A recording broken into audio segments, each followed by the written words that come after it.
अस्सलाम वालेकुम dear students. जैसे कि आपको पता है कि हमने फ्यूचर टेंस को स्टार्ट किया, तो आज हम फ्यूचर की तीसरी टाइप को डिस्कस करने वाले हैं, फ्यूचर परफेक्ट टेंस।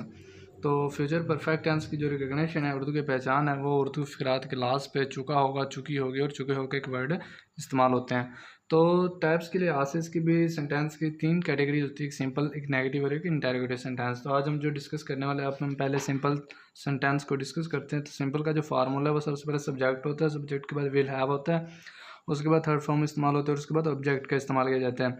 तो इसका जो हेल्पिंग वर्ब विल हैव इसमें शैल हैव भी इस्तेमाल कर सकते हैं, लेकिन हम जो शैल है वो इतना कोई नेसेसरी नहीं है, बस वो ज़रूरी नहीं है, वो ओल्ड इंग्लिश में इस्तेमाल होता था। तो अब जो है वो विल हैव को ही इस्तेमाल किया जाता है। विल हैव के साथ जो आई, वो, यू, दे, ही, शीट का इस्तेमाल किया जाता है। तो इसकी 2 एग्जाम्पलें हैं कि उसको डिस्कस करते हैं और समझने की कोशिश करते हैं। मैं शाम 5 बजे तक अपना काम मुकम्मल कर चुका होऊंगा। तो इसमें जो प्रोनाउन आ रहा है मैं की इंग्लिश होता है आई, उसका हेल्पिंग वर्ब फार्मूले का विल हैव आ गया। तो विल हैज़ कभी इस्तेमाल नहीं होगा, विल हैव आपने ज़हन में हमेशा याद रखना कि विल हैव जो फार्मूले का हेल्पिंग वर्ब विल हैव है, विल हैज़ आप यूज़ नहीं करेंगे, विल हैव का इस्तेमाल करेंगे।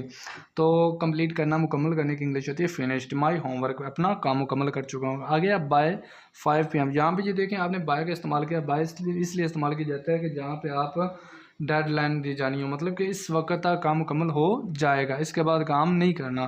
तो बाय का यूज़ इसलिए किया जाता है। अब इसकी जो दूसरी एग्जांपल है, वो लाहौर पहुंच चुका होगा, ये लास्ट पे चुका होगा। आपने ये देखना है कि जिस उर्दू के फ़िक़रात पे चुका होगा तो आपने फ़ौरन ये पहचान जाना कि ये फ्यूचर परफेक्ट टेंस की ही सेंटेंस है। तो वो लाहौर पहुंच चुका होगा, ही विल अराइव्ड इन दी लाहौर। तो वो की इंग्लिश क्या होगी, ही विल है फार्मूले के आगे पहुंचने की इंग्लिश होती है अराइव। अराइव के बाद इन द लाहौर, लाहौर में पहुंच चुका है। यहाँ पे आप देखना कि इन आया, ऐड क्यों नहीं आया। तो ऐट इसलिए इस्तेमाल है क्योंकि स्पेसिफिक जगह के लिए होता है, छोटी जगह के लिए होता है, ऐट इस्तेमाल करते हैं। जैसे कि at the Lahore, at airport, at door, at the bus stop, at the police station. तो इसलिए ऐट इस्तेमाल है। इन जो होता है इन बड़े सिटीज़ के लिए, बड़े शहरों के लिए और बड़े कंट्रीज़ के लिए, बिग एरियाज़ के लिए इनका इस्तेमाल किया जाता है। तो लाहौर एक बिग एरिया है, तो आप इनका इस्तेमाल करेंगे। तो नेगेटिव मतलब मनफी जुमला जिसके अंदर नॉट का इस्तेमाल किया जाता हो। तो सर इसका जो फार्मूला है, सब फार्मूले में सबसे पहले सब्जेक्ट है, उसके बाद विल हैव के दरमियान में नॉट। इसका जो फार्मूला है तकरीबन सिंपल में सेम ही है, लेकिन इसमें एक छोटी सी डिफरेंस किया जाता है, थोड़ा सा फ़र्क आता है कि विल हैव के दरमियान में नॉट का इस्तेमाल किया जाता है। उसके बाद इसकी फॉर्म क्या होता है, थर्ड फॉर्म। ये आपने जहन में रखना है कि परफेक्ट के जितने भी टेंस होते हैं, वो चाहे पास्ट का परफेक्ट हो, फ्यूचर का परफेक्ट हो या प्रेजेंट का परफेक्ट हो, उसके अंदर थर्ड फॉर्म का इस्तेमाल किया जाता है। तो उसके बाद है ऑब्जेक्ट। तो एग्जाम्पल हम देखते हैं, इसके 2 एग्जाम्पल हैं, इसको डिस्कस करते हो, समझने की मज़ीद कोशिश करते हैं। कि मैं कल काम मुकम्मल नहीं कर चुका हूँ, जिसके अंदर नॉट का इस्तेमाल किया, नहीं का इस्तेमाल किया, कि वो मनफी जुमले होते हैं। तो मैं कल काम मुकम्मल नहीं कर चुका होगा, मतलब अभी उसने ये कल की बात हो रही है, तो कल वो अपना काम मुकम्मल नहीं कर चुका होगा। तो मैं की इंग्लिश आ गई आई, और विल हैव, ये देखें विल हैव फार्मूले का आ गया, नॉट इसमें मनफी का आ गया। आई विल नॉट हैव मुकम्मल करना, कंप्लीटेड माई द टास्क, मैं अपना काम मुकम्मल नहीं कर चुका बाय टुमारो। ये देखिए यहाँ पे बाय का इस्तेमाल किया गया। बाय इसने मैंने पहले भी बताया कि डेडलाइन के लिए इस्तेमाल किया जाता है। तो डेडलाइन मतलब ये कि टुमारो, कल तक वो अपना काम मुकम्मल नहीं कर चुका होगा। अब दूसरी एग्जाम्पल है, वो नहीं पहुंच चुकी होगी, वो नहीं पहुंच चुकी, यहाँ पे चुकी होगी आ गया, चुका होगा। अगर होता चुका होगा तो यहाँ पे इसका प्रोनाउन ही होना था। तो यहाँ पे चुकी होगी मतलब गर्ल की बात हो रही है, तो यहाँ पे शी इसका प्रोनाउन होगा।